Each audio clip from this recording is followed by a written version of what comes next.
Muy bien, continuando con la semiótica peirciana, vamos a ver ahora qué entiende Peirce por semiótica, dónde la ubica en el espectro de las ciencias y cuál es su método. Para Peirce, la semiótica es la doctrina formal de los signos que busca discernir las condiciones necesarias del objeto que estudia. La define como la ciencia de las leyes necesarias de los signos, se relaciona con los fenómenos vinculados a la verdad, no en cuanto a qué es la verdad, sino cuáles son las condiciones necesarias para que algo pueda considerarse verdadero. Dentro del universo epistemológico, entonces, Peirce divide a las ciencias en formales y empíricas, a las formales en matemática y filosofía. Dentro de la filosofía ubica la fenomenología, las ciencias normativas y la metafísica, y dentro de las ciencias normativas a la semiótica. Si bien Peirce utiliza con frecuencia los términos fenomenología o faneroscopía como sinónimos, no comprende a la fenomenología como investigación de lo que se muestra, sino de todo lo que se presenta a la mente, es decir, del fanerón. Todo lo que yo tengo como representación mental o como universo de representaciones mentales en mi cabeza, eso es el fanerón. La fenomenología, entonces, formula una suerte de análisis químico del mundo entero, de lo que aparece, para identificar en ese campo ilimitado aquellos elementos simples, indescomponibles, ubicuos, cuya presencia se detectará en cualquier aspecto pensable de lo real. Ciencias formales normativas son para Peirce la semiótica, la ética y la estética, que apuntan, cada una de ellas respectivamente, a la verdad, la justicia y la belleza. La semiótica a la verdad, la ética a la justicia, la estética a la belleza. Y en el caso de la semiótica, ¿cuáles son las condiciones por las cuales algo puede ser considerado verdadero? La semiótica, a su vez, se divide para Peirce en gramática, lógica crítica y retórica. La gramática estudia las características formales del signo y sus modos de expresión. La lógica crítica se refiere a las maneras en que los signos pueden ser usados para discernir la verdad. Y la retórica estudia cómo los signos son usados para comunicar y expresar juicios dentro de una comunidad. El método para Peirce de la semiótica parte de tres procesos: la observación, la inferencia y la justificación. La observación, a su vez, está basada en la abstracción, la generalización y la restricción, mientras que la inferencia puede darse por abducción, por deducción o por inducción. Este proceso de inferencia, que nos lleva a la construcción de un argumento, tiene como partes un principio rector, una regla de inferencia, un conjunto de premisas, que son las proposiciones que contribuyen a la determinación de una conclusión, un vínculo, que es la operación por la cual se relacionan las premisas, la inclusión, que es la idea de la transferencia de los hechos de las premisas a la conclusión, y finalmente la conclusión, que es el resultado de las premisas. De todos esos, la inclusión es la relación fundamental de cualquier inferencia, y la inferencia es la cualidad esencial de cualquier argumento. En el Power anterior les hablé de abducción, les dije que para Peirce es el más frecuente de los tipos de razonamiento, de los tipos de argumentos usados por los científicos, y es una de las contribuciones más originales de Peirce. Él dice que la abducción parte de una cierta anomalía, un hecho sorprendente, y es una forma de razonamiento abreviado. Yo estoy aquí sentada en el escritorio en mi casa y de repente, porque además afuera está lloviendo, comienza a caerme una gota de agua en la cabeza. Miro al techo, veo que la gota viene de ahí y digo, caray, tengo una gotera, debe estar roto en algún lugar el techo. Lo que acabo de hacer es un procedimiento abductivo. No tengo ninguna certeza de que el techo esté roto. No me he subido al techo para verificar que efectivamente el techo está roto. Supuse, a partir de cierta anomalía, que fue la gotera, que el techo debe estar roto.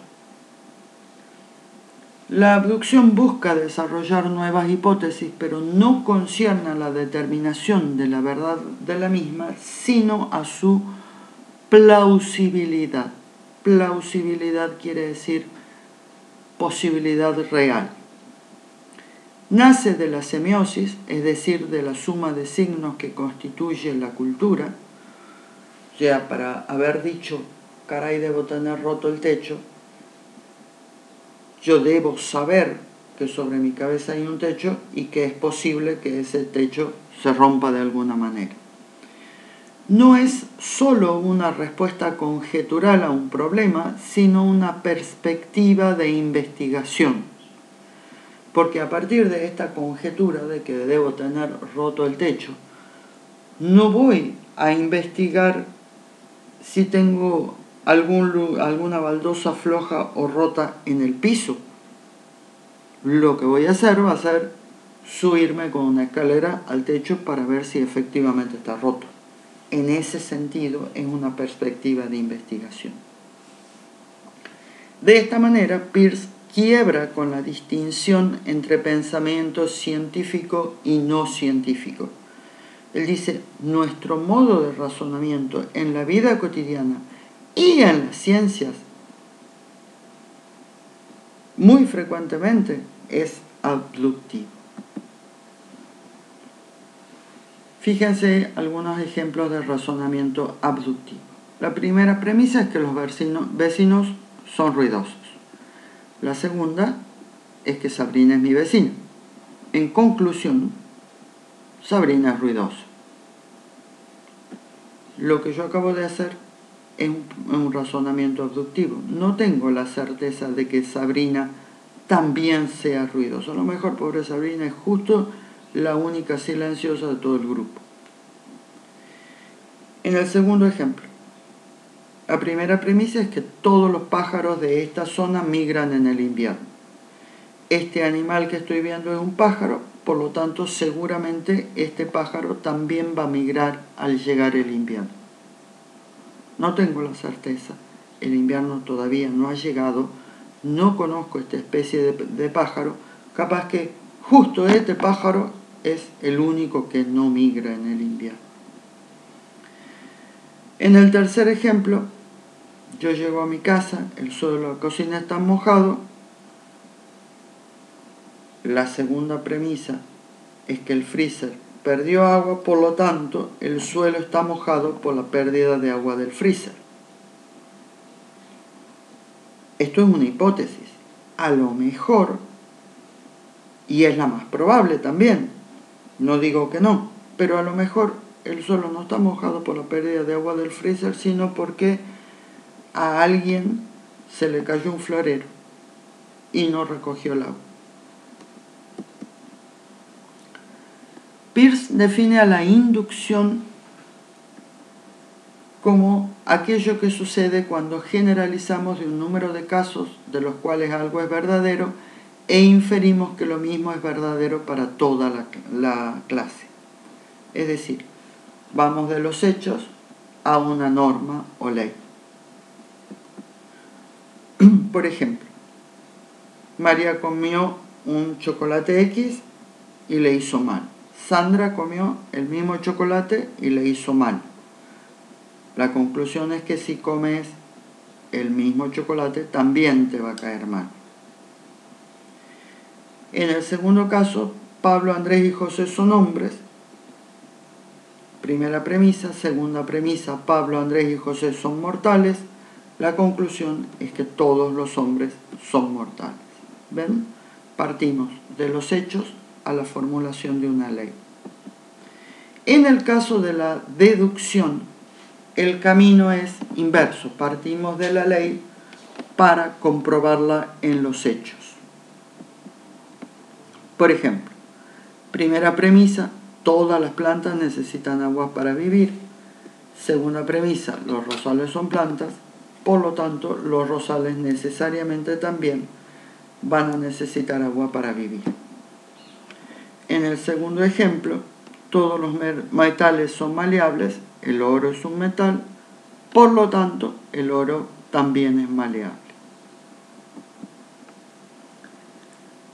Puede decirse que la aportación capital de Peirce consiste en poner de manifiesto que, si se acepta que los procesos de significación son procesos de inferencia, ha de aceptarse también que la mayor parte de las veces esa inferencia es de naturaleza hipotética, o sea, abductiva en terminología de Peirce.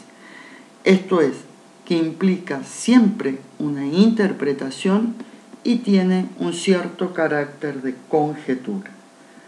Nuestra interpretación es siempre falible, esto es, puede ser siempre mejorada, corregida, enriquecida o rectificada.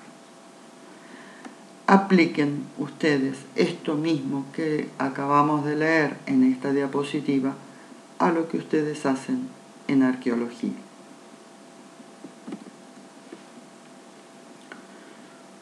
Otra de las aportaciones claves de Peirce a la semiótica fue lo que él llamó pragmaticismo.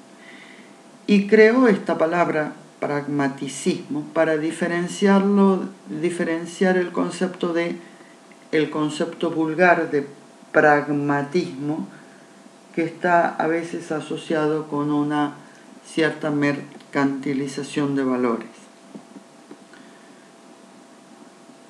Lo que él dice al respecto es que, y esto es lo que se conoce como la máxima pragmática, considérese qué efectos que pudieran tener concebiblemente repercusiones prácticas concebimos que tiene el objeto de nuestra concepción. Entonces, nuestra concepción de esos efectos es la totalidad de nuestra concepción del objeto. Esto que parece un galimatías, piénsenlo en el siguiente ejemplo. Un lomo de burro. ¿Qué es un lomo de burro? Si yo les preguntara, tuviera la posibilidad de preguntarles a cualquiera de ustedes qué es un lomo de burro, probablemente me dirían algo parecido a un exceso de asfalto o de pavimento en la calle que sirve para que los automovilistas bajen la velocidad. Bien, leamos entonces de vuelta. Considérese qué efectos que pudieran tener concebiblemente repercusiones prácticas concebimos que tiene el objeto de nuestra concepción. Entonces, nuestra concepción de esos efectos es la totalidad de nuestra concepción del objeto. El lomo de burro es aquello que sirve para que la gente baje la velocidad cuando viene manejando un auto. Peirce es el fundador del pragmatismo que insiste en las consecuencias como manera de caracterizar la verdad o significado de las cosas. Dicho de otro modo, el significado de un signo es el efecto que ese signo produce. Ningún conocimiento, dice Peirce, tiene una significación intelectual por lo que es en sí mismo, sino solo por los efectos que provocará sobre otros pensamientos.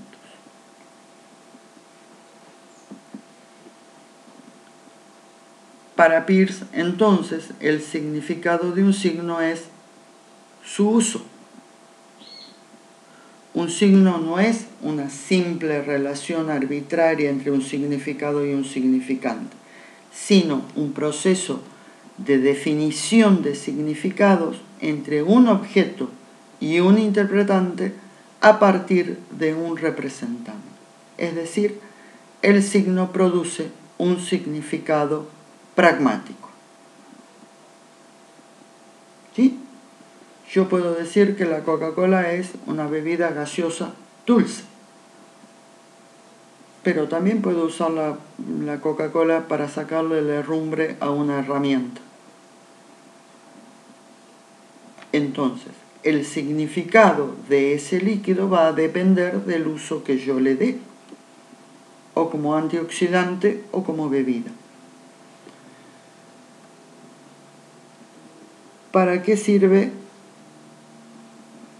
el taco alto de un zapato de mujer? ¿Para realzar su figura, su estatura? ¿O es un destapabotella?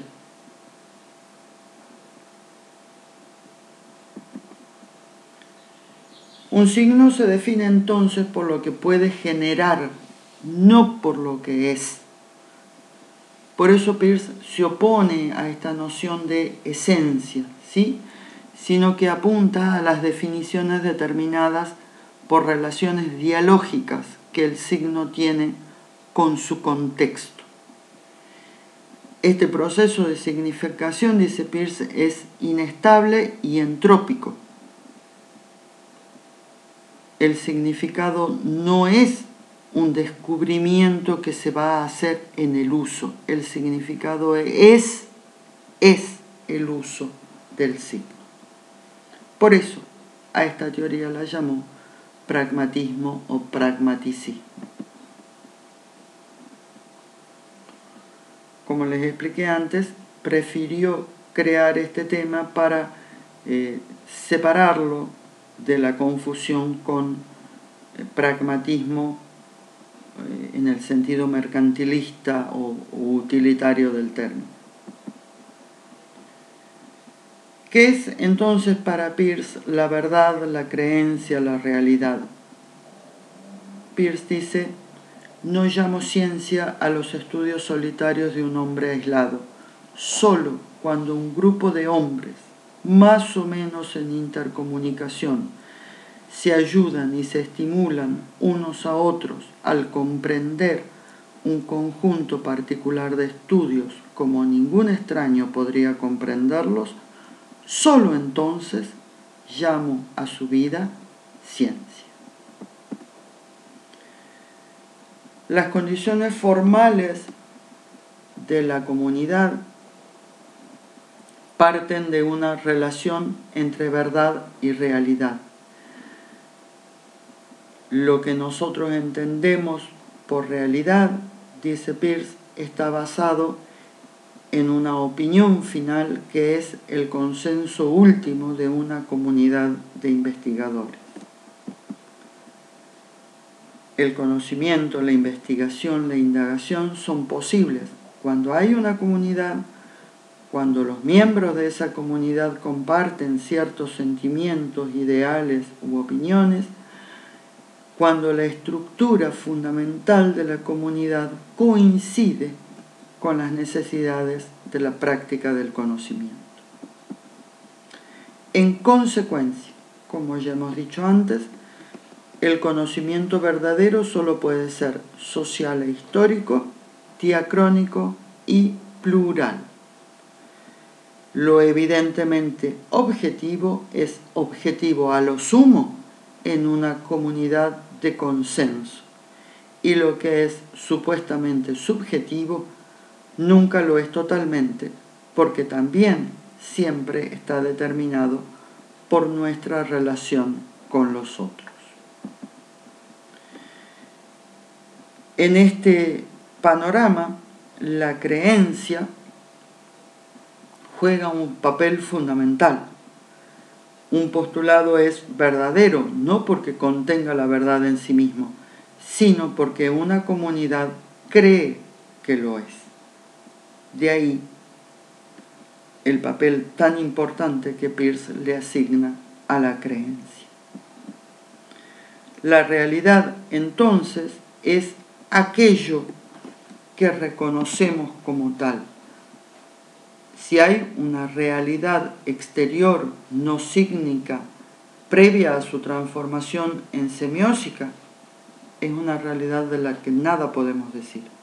Lo que llamamos de realidad es aquello que ya está semiotizado, ¿sí? Es decir, ya ha sido pasado por el tamiz de los signos.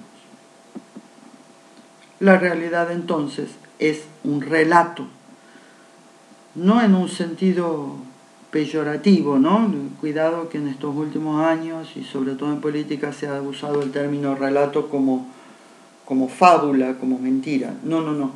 Relato como narración, ¿sí? La realidad es una narración que construimos a partir de signos porque no tenemos otro modo de definir, de expresar, de analizar, de investigar aquello que llamamos realidad.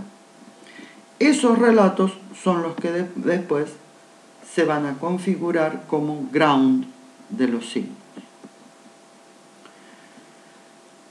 Bien, el último concepto que vamos a ver de Peirce es el de sinequismo. Para Peirce, la realidad es semiosis, es la totalidad de las producciones sígnicas que existen en la realidad humana. Esa semiosis es histórica, ideológica, interesada y contradictoria. Y aquí vamos a relacionar la noción de semiosis con la de hegemonía en términos gramscianos, entendida hegemonía como las líneas profundas que inducen en determinadas épocas a que la mayoría crea determinadas cosas.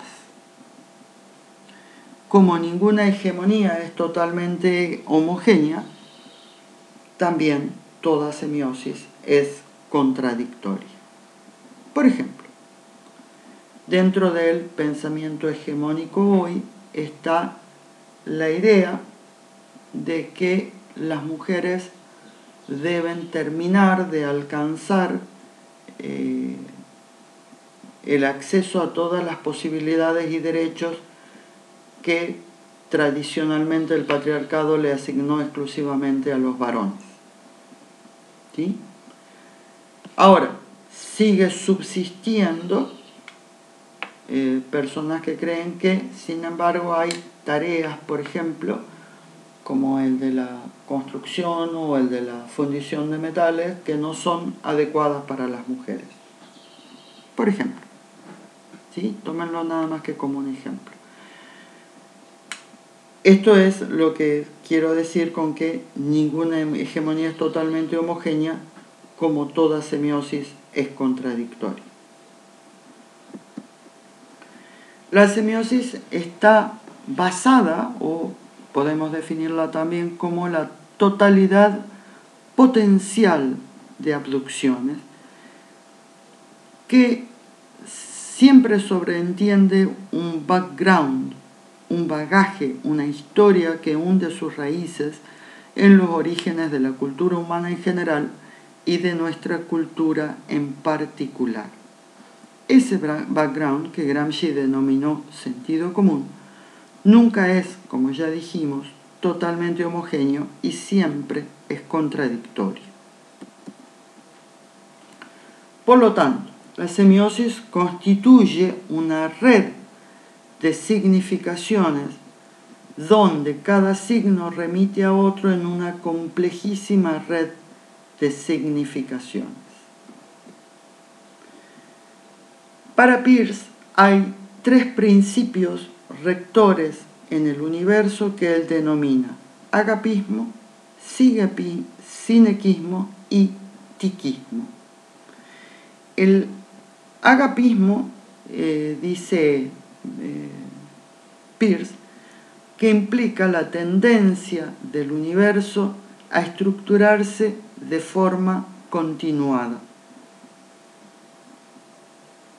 Esta forma continuada, esta continuidad, nos lleva al sinequismo, que abandonando el desorden primitivo hacia una regularidad creciente y nueva, siempre tiene cabida el azar o tiquismo, que puede conocerse como probabilidad. El término, el punto final de esta evolución, dice Peirce, es el absoluto segundo, la totalidad de lo real, y el absoluto primero, esto es, Dios.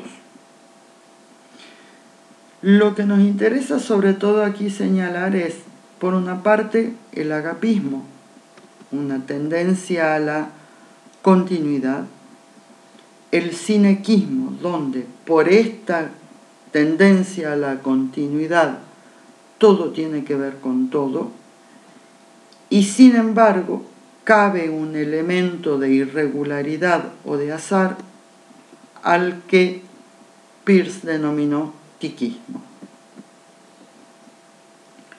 Este principio de continuidad actúa en todos los ámbitos de la realidad y tiene un alcance epistemológico y ontológico. Epistemológico porque nos lleva a aquello que muchas veces repetimos, de que todo tiene que ver con todo. Y ontológico porque se da un principio de continuidad en lo existente. Y las leyes de la ciencia, más que esquemas que permiten comprender la repetición de los fenómenos, son esquemas del desarrollo continuo. Para terminar, les dejo una frase de Peirce: la esencia del goce en el pensamiento es la libertad que perpetúa.